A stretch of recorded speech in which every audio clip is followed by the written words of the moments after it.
Do you have like age groups? Yeah, Pine has always been set up with sort of 3 multi-age groups. So we've got little kids, middle kids, and big kids. They tend to be kind of age sort of 5 to 8-year-olds. We've got sort of what would be prep year 1, year 2, the first 3 years of school, and then 2 years and 2 years so up to 12-year-olds in the primary school.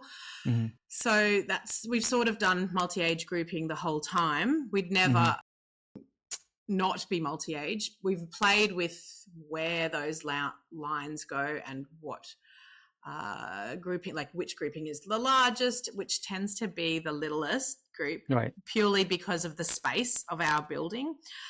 We've got a really beautiful community in terms of our building is all one big building that's like a really, really big house.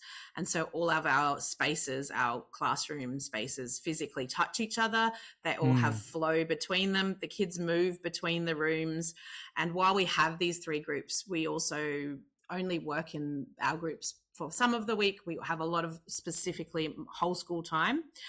So Fridays are a whole school day. That's everyone in together. And those days are always a child chosen theme or topic, although sometimes that bounces with international days. Like last Friday was World Bee Day, so we were doing World Bee Day stuff, and that was pretty great.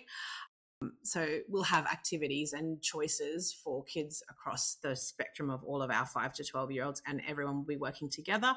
During the week, we also have multi-age afternoon time, and we always do our group excursions together. So once a week we'll go out and we'll go roller skating or we'll go swimming, as well as our other excursions together. So we have a lot of multi-age time, and we want that so that our kids have a community where they actually are known by everyone, and known by all the teachers and stuff. What's the overall size of the school?